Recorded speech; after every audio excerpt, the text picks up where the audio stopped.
Hello everybody and welcome to another edition of In Pit Lane. Once again we're coming to you from In Pit Lane's corporate headquarters here beyond the suburban curtain. We're in the panic room, in the bunker, locked away and ready to bring you another show once again. Joining us on the program this week, we're going to be talking to the young man who's got a big future in front of him. He's been incredibly successful right throughout his career, from starting in karts. He went into Formula Ford, he won in Formula Ford, he won the Australian Formula 4 Championship. He's now in the Dunlop Super2 Championship, where at the moment he's lying in third place overall. Had a great round up at Bathurst earlier this year, doing very, very well for himself. He is Jayden Ojeda, and he's going to join us a little bit later on in the program. But coming up in just a moment, well, we're going to have the news coming up in a second. We're going to tell you all about what's been happening around Australia and around the world. Look, it's been a very, very difficult couple of months for us, for all of us. And I must admit that over the past few weeks, we've been sort of looking at the future of the program and what we might be doing. But I must say thank you to everybody. I've had a lot of feedback from people, from friends, and a lot of support from RMI TV and Channel 31 who would want us to continue. And I'm pleased to say that we have signed an agreement. In Pit Lane will continue in this time slot on Channel 31 for at least another season until the end of November, which was sort of our original plan. So hopefully, when all these lockdowns end, we can get back to the track again, and we can start covering action back on the track again, and start waving our cameras in front of some cars. But speaking of cameras in front of cars, here's some people who have done that right now. Let's find out what's been happening around the world of international motorsport and a little bit of local stuff on the In Pit Lane Motorsport News.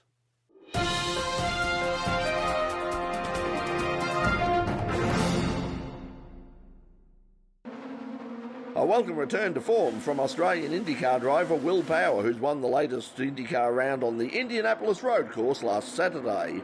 Power started from pole and grabbed the lead for the final time on lap 65 to take out his 40th career IndyCar win. The Queensland driver led home Formula One alumni Romain Grosjean and the informed Colton Herta. After a tough 2021, the win was a huge relief for Power. Yeah, we needed it as a group. I can't tell you how good these guys have been this year. Flawless in pit stops, and just they've given me the car, and we've just obviously had some bad luck, and obviously I've made some mistakes as well. So stoked to get the Verizon 5G car in victory lane, because we haven't done that ever. Yeah. So I'd been thinking about that coming into this weekend, but can't thank Chevy enough for the engine and all the work those guys have done. And oh, what a relief, man. Things didn't go quite so well for Scott McLaughlin, taking to the air. But unlike Marcus Ericsson last week, Scotty couldn't recover and finished the race back in 23rd spot. Drag racing has always been a family affair, and it was the Force family who came out on top with a father-daughter dual win at Topeka in Kansas. Top qualifier Brittany Force claimed the Top Fuel victory with a 3.783-second win over Clay Milliken. In Funny Car, it was another win to John Force, who beat J.R. Todd in the final for his 4th win of the year and giving him the championship lead. And in Pro Stock, rookie driver Dallas Glenn pulled a perfect reaction time in the final round to take the win against Kyle Koteski. The first fight for hypercar honours at the Le Mans 24 Hours looks like it could be a closer race than expected. US boutique manufacturer Glickenhaus has outpaced the might of Toyota at the annual pre-race test day held last weekend. French veteran Oliver Pla set the day's fastest time late on Sunday evening with a 3-minute 29.15-second lap to edge out the two factory Toyotas. Less than 1 second separates the 4-car hypercar field as the cars go into qualifying. LMP2 was topped by the IDEX Sport Orica of Paul-Luc Chatin, but Australian driver James Allen is a definite winning chance after setting the second fastest lap. Porsche's dominated GTE with fastest times in both the Pro and AM classes. The 2021 Le Mans 24-hour race gets underway this Sunday morning, Melbourne time, at the stroke of midnight. The only way that you can see the race live is via the WEC app, or you can listen free of charge thanks to our friends at Haggerty Radio Le Mans.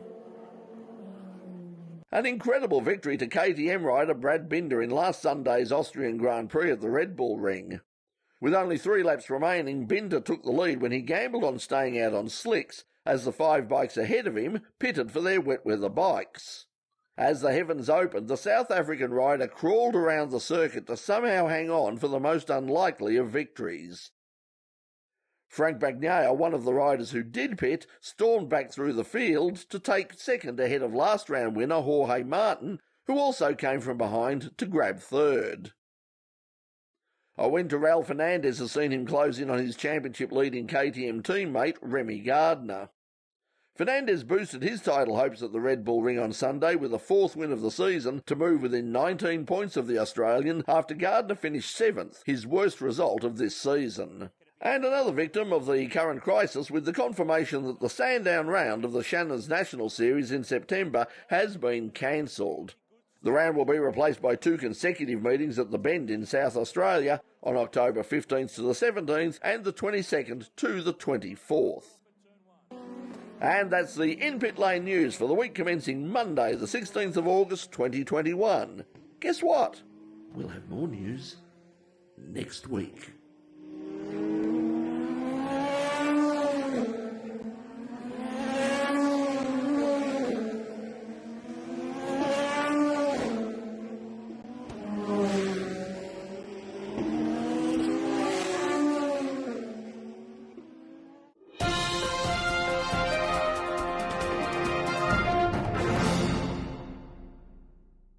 Yes, very disappointing, the cancellation of Sandown, but obviously it's understandable under the circumstances, and I imagine that unfortunately it won't be the last meeting we're going to lose in the foreseeable future. But let's keep our fingers crossed, and hopefully by the time we get to October, November, things will get back to some degree of normality and we can get back out on the track again.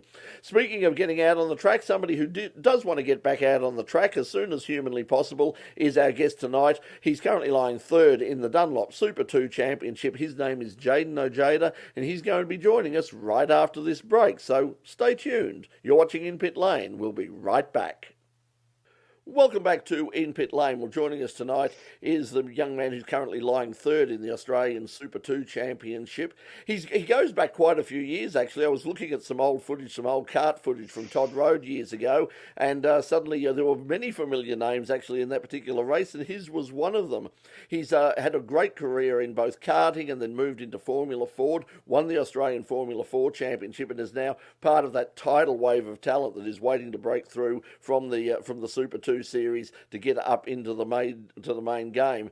Joining us from his home in New South Wales, where he's probably locked down like everybody else around Australia, is Jayden Ojeda. Jayden, welcome to In Pit Lane. Hey mate, thank you for having me. Now let's talk about the career, because I mean you're still only about 22 or something, but you seem to have been in the sport for a long time. When did you start?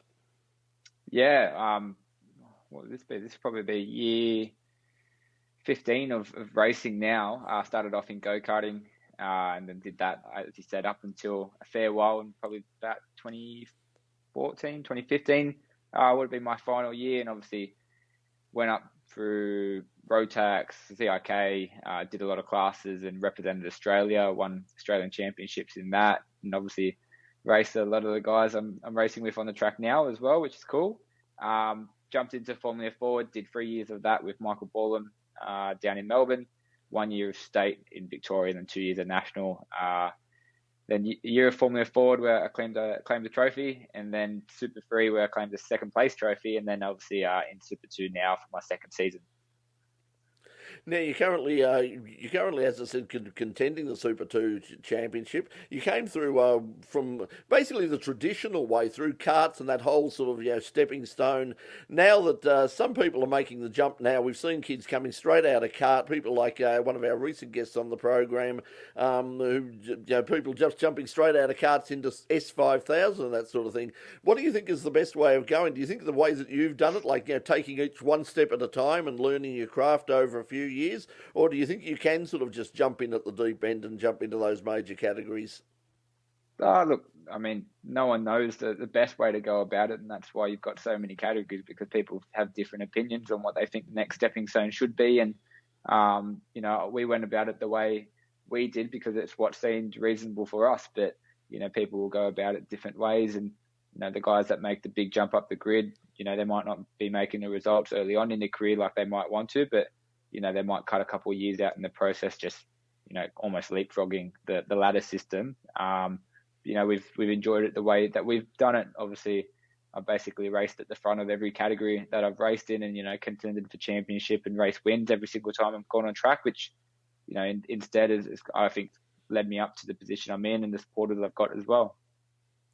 You, of course, ran in and won in Formula 4, which is a category which, it was a really sort of, a brief experiment, I suppose, in Australian motor racing history, but an interesting one. What did you think of Formula 4? I mean, were you disappointed it didn't take off? Yeah, look, a little bit. Obviously, the idea was right, trying to connect us up with what's happening overseas, but, you've got to think sometimes maybe the intention and the way they went about it probably wasn't the best. I enjoyed my time in the category. I raced with AGI, loved the team, and I look back at that year as probably one of the most enjoyable years in racing I had. For me, it was my first and only time having a local team that was based in Sydney with me. So I got to benefit a lot from that in the relationship with, team owners, engineers, mechanics, going over there and spending a lot of time, which just helps you fit in and helps you feel a part of the family. How important is it to have that relationship, that close relationship with the team? I mean, heard from drivers right up to the Formula One stage. I mean, Yuki Tsunoda just said recently that him moving over and getting close to the workshop and being able to visit the workshop for AlphaTauri had really sort of helped him out considerably. And I know that Gary Rogers in particular is very fond of getting the drivers to come in regularly and really be a part of the team. How important is that sort of thing? Yeah, definitely. It's definitely, especially when you're moving up your career, it's big because if there's so many benefits of being close to the team, and outweighs well of the benefits of staying at home and enjoying yourself back there. But yeah, it's definitely very beneficial being close to the team, and it's something I probably struggled with. Obviously, being in Sydney, there's not a lot of motorsport teams at the base there. It all kind of either happens up in Queensland or based down in Melbourne for the most part. It's rather strange, isn't it, when you think of it? I mean, obviously we've got Team Sydney now in the main game that are trying to break that, but it just seems strange that it's the whole scene has been broken up between between Queensland and Victoria, and there hasn't really been that number of tracks or number of teams in Sydney. Why do you think that is? Why isn't the Sydney scene bigger? Land's too expensive. Yes, good.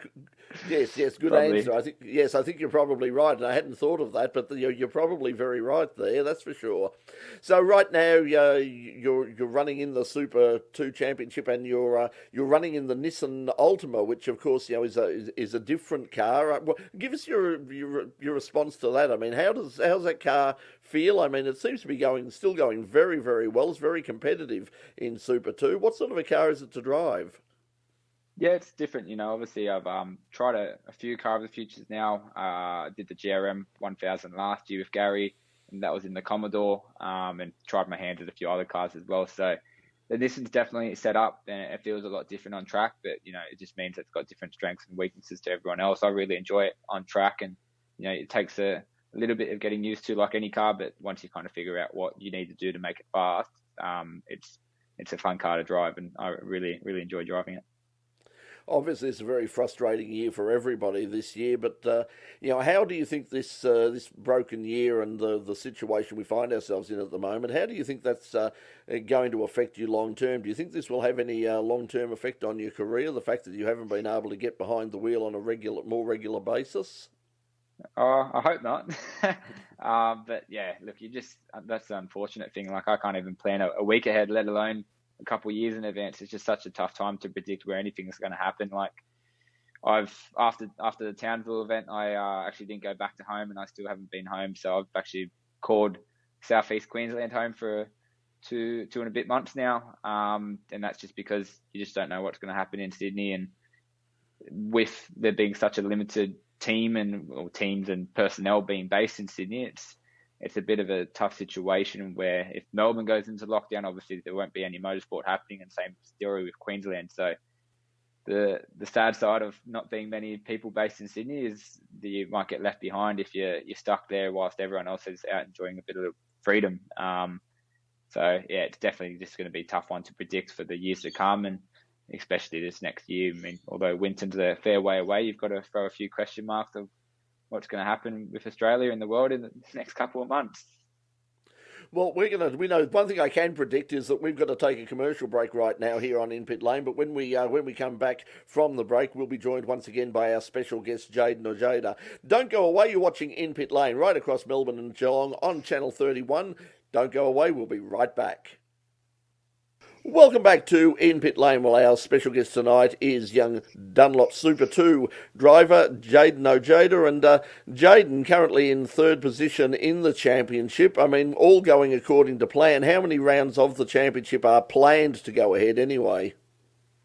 If all goes to plan, what's it meant to be, a 6-round championship? Obviously, we're now halfway through that with the doubleheader we had at Townsville, which was good in hindsight to get out the way and get a few rounds in the bank. But yeah, hopefully we get the final 3 rounds remaining at Winton, Bathurst and the Gold Coast.